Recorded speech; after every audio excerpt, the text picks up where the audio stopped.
You hear that laugh? That's nothing other, that's no other than the Honorable Desmond Tutu. Only laugh like that in the world. Good evening. See, there's a problem already. You see, I come from the black church. Somebody said, yeah.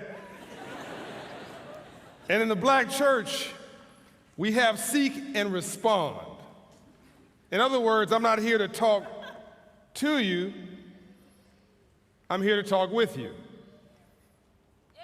So let's try it one more time. No impromptu. So let's try this one more time. Good evening. Good evening. Now you're all honorary black people. You're all cool. I'm deeply honored to be with you tonight.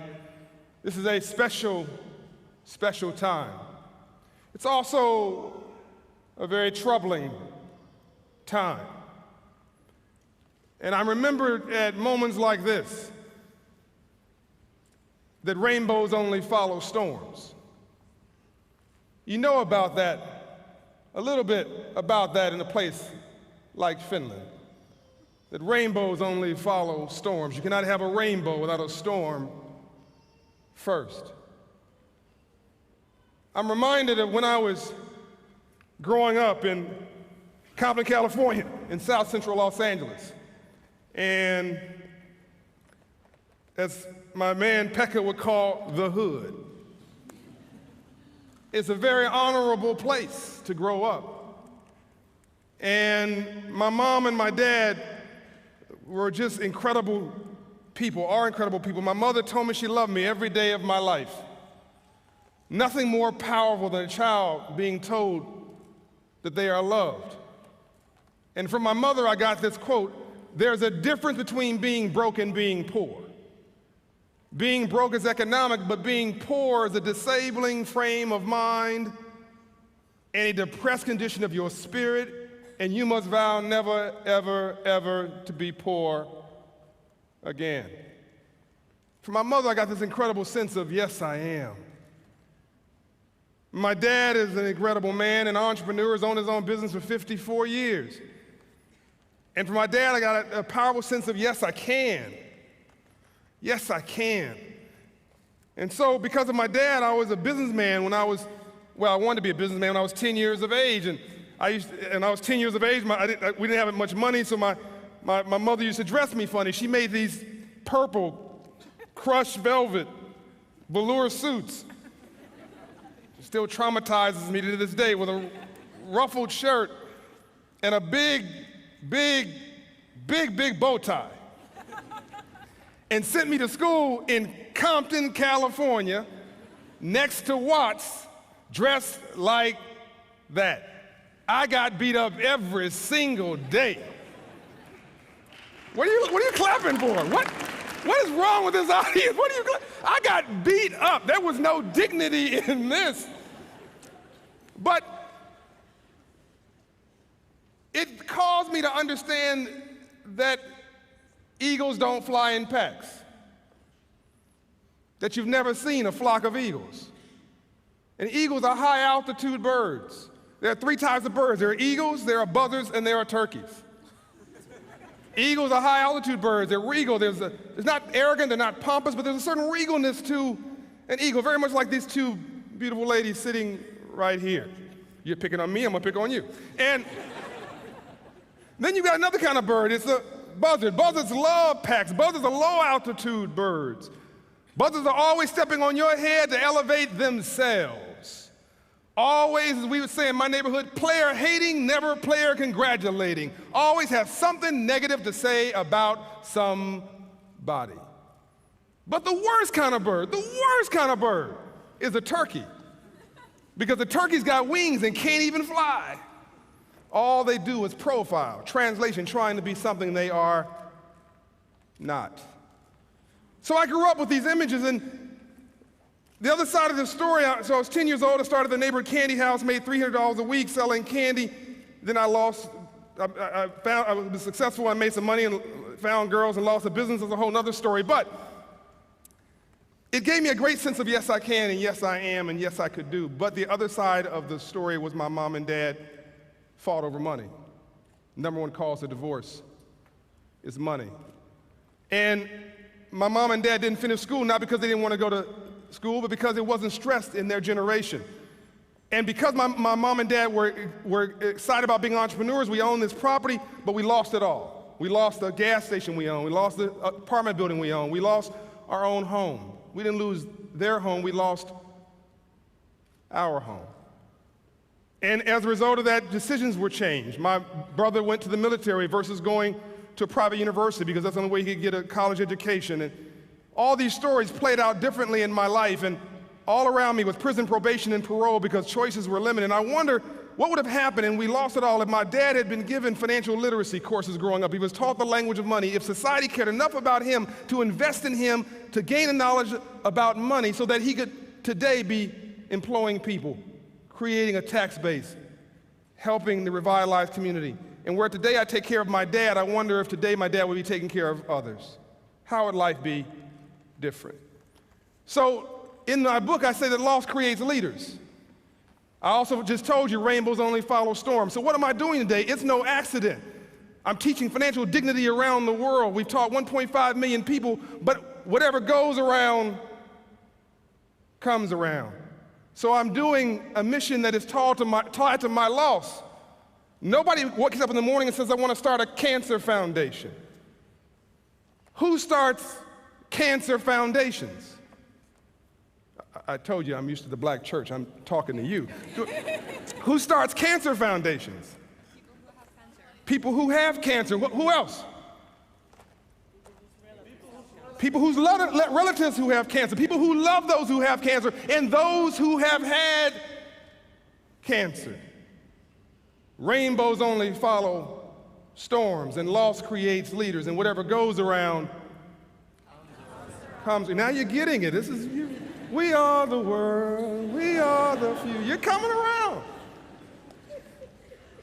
And so today my life makes sense, but the minute you think you know everything, at that moment you know nothing. And so I was in India, and I was teaching a course on leadership in India, and I had gone to this university, and I spoke there, and after I left, I got back to the hotel, and I realized I didn't have my wallet.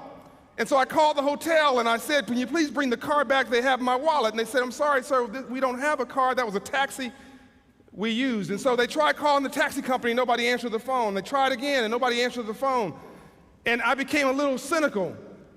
I went from hopeful to skeptical to cynical, and I started thinking the worst of people. And of course they said, well, my wallet is gone. By midnight they called and said, we're still trying. He's not answering the phone, the taxi cab driver. But at 2 in the morning they called and said he answered his phone. His phone was off. He's coming back to your hotel with your wallet. So I get dressed and I run downstairs, and a man meets me, and the bellman translates for me in India in the dialect, and I ask the man, well, and I get my wallet, and everything is in my wallet. Everything. My passport, my money, my credit cards, is all there. And I reach into my wallet and there's $70 US. I ask the man through a translator, what do you make a month? He says about 2,500 rupees, which at that time was about $70 US. So I reach out and I say, let me give this $70 to you. This is my way of saying thank you. And the man says, no. I said, no, I don't think you understand. I have 1 month's salary for you. I want to say thank you. Here's $70. And the man says to the translator, no. And I said, there must be a translation problem here. I'm talking about paying you. I'm talking about giving you a month's worth of your salary. One more time, he said, and this time he became a little visibly angry. He said, I told you no. I didn't bring you your wallet because I wanted a reward. I brought you your wallet because it's your wallet. Now, this may not sound like an incredible story, but think what would have happened if I had lost my wallet in a taxi in New York City or a big city anywhere in the world. Think about the chances of me getting my wallet back. Think about it and be honest with yourself now. This is a slum, so as they call it, in India. So I said to the man, what can I do to be thankful to you? What can I do to say thank you? He said, the next time you're in India, come to my house and have tea. Be my friend. Whew. Sometimes when you give, you get. Sometimes whatever goes around comes around. And so Ubuntu, as they say in South Africa, Ubuntu, I am me because you are you.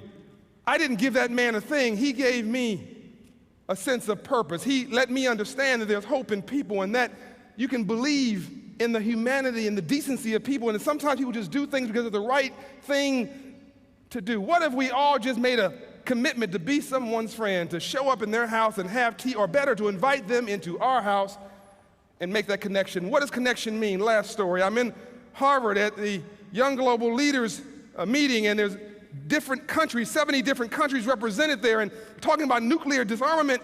And one of the people says, well, what would you, I think it was India, what would you want to do with nuclear disarmament? Well, I'd want to have a nuclear weapon. And then, of course, Pakistan would say, if India wants a nuclear weapon, I want a nuclear weapon. And then, of course, Iraq said, if Iran has a nuclear weapon, I want a nuclear weapon. And you get the story here. Then Russia said, well, if America has nuclear weapons, then we want to have a nuclear weapon. And after a while, everybody's hand was up saying, I want to have a nuclear weapon. And then I asked this question. What if we're no longer members of individual countries? What if we're now just global citizens? What if we're all part of the same family? Now, who wants to have a nuclear weapon? The answer was zero. You see, it really does make sense, because whatever goes around comes around. This thing we're going through right now is not a recession, it's a reset. It's not an economic crisis, it's a crisis of virtues and values. This is not about the failure of free enterprise and capitalism, it's about the failure of greed. When we treated, all of us in the world treated people like transactions and not like relationships, you end up with what we have now. When it's about me and not about we, it's about what we have to get versus what we have to give. When it's about getting rich and not building wealth. When it's about the little we can get paid right now and about me and not about we, you end up with a world that's lost its storyline. Are you with me so far? You gain more by giving. You get more by building. You learn more by listening. We have a chance and an opportunity to change the world because nobody changes in good times. People only change in bad times. No one changes when they're comfortable. They change when they're uncomfortable. We have a chance now to change the world. And so here's my question as I wrap up, and I'm now going to come right to you. I'm going to ask you, what kind of bird do you want to be? But I want you to answer in your own dialect, in your own word. But I'm going to start with something easy, and you're going to repeat after me. I can change the world. I can change the world. I will be the change in the world. I will be the change in the world. You guys sound really weak. Talk like you got passion in your life. Talk, oh my God.